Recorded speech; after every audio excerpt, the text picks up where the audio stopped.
वो कह रही है कि अगर आप मेरी एक फिल्म का सीन करेंगे तो मैं देश छोड़कर चल जाऊंगी। किस तरह से देखते हैं उनके इस जवाब को अंकल साहब? देखिए, जो कंगना जी ने कहा कि उनकी फिल्म का हम कोई सीन करके दिखाएं, हमें उनकी फिल्मों का सीन नहीं करना है। हमें अपने लोगों के बीच में रहना है।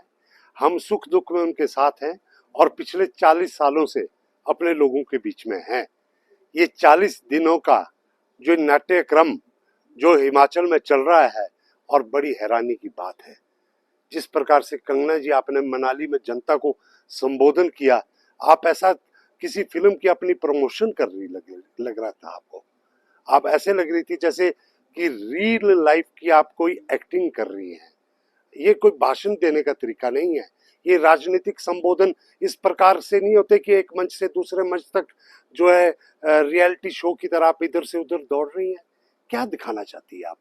आज आप मनाली की हमारी जो बेटियां हैं जिन्होंने संघर्ष किया है यहीं इन वादियों में रहते हुए, आपने उनके साथ तो कभी सदी की त्रासदी में दुख सुख नहीं बांटा। आपको कई साल हो गए मनाली में रहते हुए, हम जानते हैं आपका वहां पे कितना सामाजिक दायरा है। ठीक है, आप अपने आप को आपने कहा है कि हम उसकी कोई फिल्म का सीन करके दिखाएं तो वो ये देश छोड़ के चली जाएगी। कृपया करके आप फिल्में कीजिए। ये फिल्मों का सीन आपको ही मुबारक है। हम लोग जनता के बीच में हैं। आपदा के वक्त में जनता के बीच में थे। जनता की आवाज बचपन से छात्र जीवन से उठाते आ रहे हैं। हम 40 वर्षों से राजनीति में हैं। हम कोई 40 दिन का ये अपना अपना प्रमोशन नहीं करवाने के लिए इस देवभूमि में आए हैं। सर, कंगना जी, आपने देश में और हिमाचल में पप्पू आपने कुछ संबोधन में कहा है। कंगना जी, आप मोदी जी की और अपनी डिग्री तो दिखाइए। आप दोनों की क्या डिग्री है?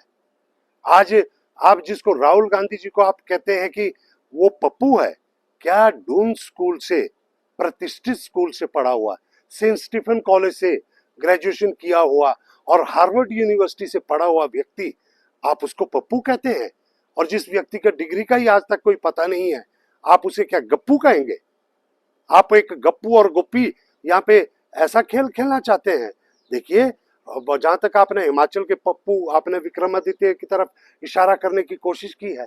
देखिए, वो बिशप कॉटन स्कूल शिमला से जिन्होंने अपनी जो है प्रारंभिक पढ़ाई की हो, उसके बाद सेंट स्टीफन कॉलेज दिल्ली से जिन्होंने अपनी ग्रेजुएशन की हो। आप समझते कि सेंट स्टीफन कॉलेज में, डून स्कूल में, बिशप कॉटन स्कूल में और हार्वर्ड यूनिवर्सिटी में पढ़े हुए लोग आपको पप्पू नजर आते हैं?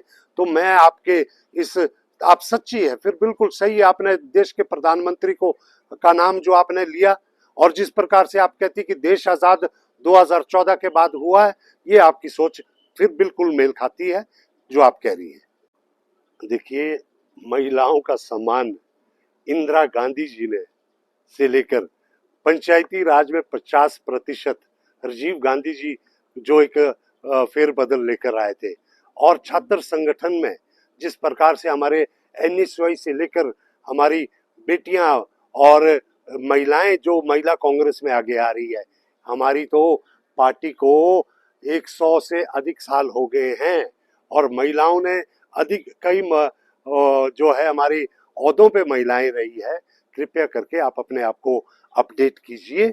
और जो आज के दिन में ये आप कुल्लू में पट्टू पहनकर घूम रहे हैं, आपको 1 दशक से लगभग मनाली में घर बनाते हुए हुआ, और मनाली में आपदा के बाद, कोरोना के बाद पूरे पर्यटन उद्योग का एक कमर टूट गई है। किस प्रकार से लोग पर्यटन उद्योग जूझ रहा है।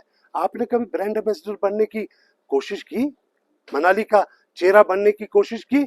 मनाली पहले से प्रसिद्ध था। कंगना जी, आपने घर मनाली में जो बनाया अपनी प्रसिद्धि को बढ़ाने के लिए बनाया। आपकी वजह से मनाली प्रसिद्ध नहीं हुआ। विश्व विख्यात प्रसिद्धि मनाली को पहले से हासिल है। आप तो जब यहाँ पे बम्बई में आप जब जूझ रही थी तो आप ये नहीं बता सकती थी कि मैं सरका घाट से हूँ। आप कहती थी मैं मनाली से हूँ, और आपका मनाली में उस वक्त घर भी नहीं था। आपने तो जब आपके पास पैसा आया, अभिनय में आपने नाम कमाया, हम आपको शाबाशी देते हैं, आपने अभिनय में नाम कमाया। लेकिन इस अभिनय को राजनीति में मत डालिए, यहाँ की जनता को मूर्ख मत मानिए। जिन व्यक्तियों ने 40-40 साल से यहाँ पे राजनीति करते हुए हो गया, आप कहते हैं कि रजवाड़ाशाही, आप मेश्वर सिंह जी को कहना चाहते हैं कि हमने रजवाड़ाशाही को पीछे किया है। देखिए, ये सारी बातें हैं, वीरभद्र सिंह जी हिमाचल के दिलों के राजा थे, तो इस वजह से थे वो लोगों के बीच में रहते थे। आज आप जो ये बिल्कुल जो ये ग्लिसरीन लगा के आंसू निकालने की बात आप कर रहे हैं, आप ये रंगमंच को जो हकीकत की राजनीति में मत लाइए। आपको जवाब देना होगा कि आपने कब मनाली को जो है विकसित करने के लिए कोई अपना आज तक कोई अभियान दिया है। आप कब आपदा के लिए हिमाचल को राहत पैकेज के लिए आप मोदी से मिली हैं। आप उनसे मोदी जी से अगर मिली होंगी तो आप अपने निजी टिकट के लिए, अपने प्रतिष्ठा को बढ़ाने के लिए मिली है। देखिए, आप देवभूमि में आपका आधिकारिक बयान है, आपने कहा है कि मुझे मेरी माँ ने रोका था कि आप गौ मांस कभी मत खाना, तो मैं जिद्दी थी, मैं लालायित हुई और मैंने गौ मांस का सेवन किया, आपने कहा है। आज आप देवी देवताओं के मंदिर में, सनातन धर्म में गौ मांस खाने वाला मंदिरों में उनका पवित्र जो है प्रवेश निषेध है, आपको जवाब देना होगा। आप जनता को गुमराह नहीं कर सकती। ये सारा आपके जो आपने कहा, आपके आधिकारिक हैंडल और आधिकारिक पेज से ये बातें जो है मीडिया में आई है, इसके सारे प्रमाण हैं।